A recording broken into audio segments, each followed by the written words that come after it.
আসসালামু আলাইকুম। আলহামদুলিল্লাহ, জীবনের প্রথম রেলগাড়ির সামনে। এর আগে আমি কখনোই রেলগাড়িকে সরাসরি দেখি নাই। সময়টা অসাধারণ কাটছে, বাট এখানেও কয়েকজন ভালোবাসার মানুষের সাথে দেখা হয়ে গেল। সবার সাথে অনেক মজা হয়েছে, তো ফুল ভিডিও দেখলে বুঝতে পারবেন। আজকে অনেক সকাল ঘুম থেকে উঠে গেলাম। ঘুম থেকে উঠে গাড়ি বার করতে গিয়ে ব্যাটারি ফেটে গেল। সকাল সকালই এরকম একটা ঝামেলায় পড়ে যাবো বুঝতে পারি নাই। মনটাই খারাপ হয়ে গেল। একে তো এখন রুজিও কম, তার উপরে এরকম একটা সমস্যা এসে গেল। ব্যাটারি নিয়ে এখন বাজারে চলে যেতেছি। চলে আসলাম কোয়েস ভাইয়ের কাছে। আর কোয়েস ভাই দেখবেন ব্যাটারির কি হয়েছে। এরকম পরিস্থিতিতেও আমার মুখে আসে যাই হোক, এখন কোয়েস ভাই এই ব্যাটারি গুলা দেখতেছেন যে ব্যাটারির কি অবস্থা। এন্ড এটা হলো কোয়েস ভাইয়ের দোকান, চাইলে আপনারাও আসতে পারবেন। দোকানের ঠিকানা হলো রোজগন বাজার। এখানে সব ধরনের গাড়ি ঠিক করা হয়। তো ভাই বললেন ব্যাটারি নিয়ে যাইতে হবে টাউনে। এন্ড আমাদের কাছে আছে একটা অসাধারণ ব্লুটুথ হেডফোন। এর সাউন্ড কোয়ালিটি বেশ ভালো। আমি অনেক দিন ইউজ করেছি এন্ড আমার কাছে অনেক ভালো লাগছে। আরো মুগ্ধ করেছে আমাকে এর ব্যাটারি ব্যাকআপ। এটা অনায়াসই একটা না 6 থেকে 7 ঘন্টা চলে। যারা যারা এখনো অর্ডার করেন নাই তারা স্ক্রিনে দেওয়া নাম্বারে যোগাযোগ করুন। যাই হোক, ব্যাটারি নিয়ে এখন টাউনের উদ্দেশ্যে রওনা দিলাম। বিশ্বের উঠে উঠার পরে এই বাসের অবস্থা, এটা ওভারটেক করা হয়েছে।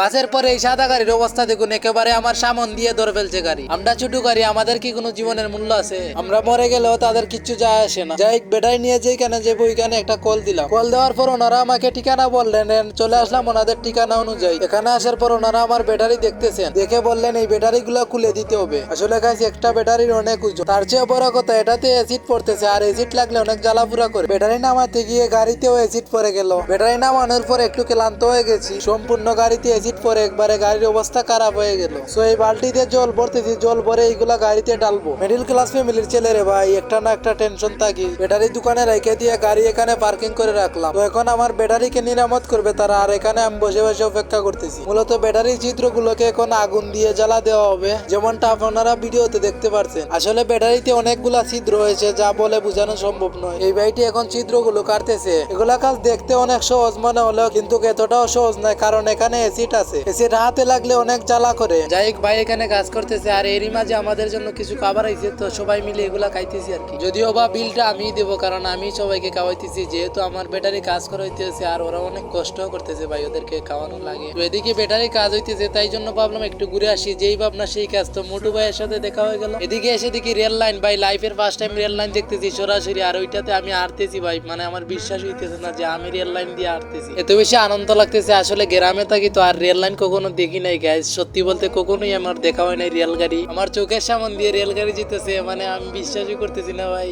কি কইতাম, আমার মানে এত বেশি এক্সাইটেড, মানে কি কইতাম আপনাদের। তো রেলগাড়িটা চলে যেতেছে, আমি একটু সামনের দিকে যাব। চলে আসলাম রেল স্টেশন। আর এখানে একটু বসলাম আর কি, যাত্রীর মতো একটু অভিনয় করলাম যে আমি একজন যাত্রী। আসলে আমি কোনোদিন যাত্রী কি টিকিটে কোনোদিন কাটি নাই ভাই, যাত্রী তো দূরের কথা। এন্ড এই রেল স্টেশন পড়ছে শাইস্তাগঞ্জ। তো এখানে একটি ব্রিজ পাইলাম, আর এই ব্রিজে আমি চড়লাম। ব্রিজে ওঠার পর এই ভিউটা আমার কাছে অসাধারণ লাগছে। এন্ড একটা পিচ্চু আমার সাথে আইছিল, আসলে আমার ভিডিও করে দিয়েছে ওই পিচ্চুটা। এন্ড আবারও চলে আসলাম দোকানে, কিন্তু এখানে এসে দিকে এখনো ব্যাটারি কাজ হয় নাই। তো সমস্যা নাই, আলহামদুলিল্লাহ হয়ে যাবে। তো এই ভাইটি এখন কাজ করতেছে, অনেক টাইম লাগতেছে আর কি। মানে এগুলা তো অনেক সময় লাগে, সিটের ব্যাপার, অনেক জ্বালাফোড়া করে সিট লাগলে আর কি। তো এখানে অনেক টাইম লাগবে, এই জন্য আবারও চলে আসলাম রেল স্টেশন। আসলে বুঝতেই পারছেন লাইফের ফার্স্ট টাইম রেল স্টেশন সামনে। আর যারা যারা রেলগাড়ি চড়ছেন বা রেলগাড়িতে উঠছেন তারা একটা কমেন্ট করবেন মিষ্টি করে। বাট এখানে কয়েকজন ভালোবাসার মানুষের সাথে দেখা হয়ে গেল। আসলে ভাইদের সাথে অনেক ভালো সময় কাটছে এন্ড অনেক অনেক ভালো লাগছে। তারপরে বাইরে আর কি ছবি টবি তুললো আর কি, এগুলো আর কি। মানে ভাইদের ব্যবহারও আমার কাছে অনেক ভালো লাগছে। ভাইয়েরা অনেক সময় কাটাইছে আমার সাথে,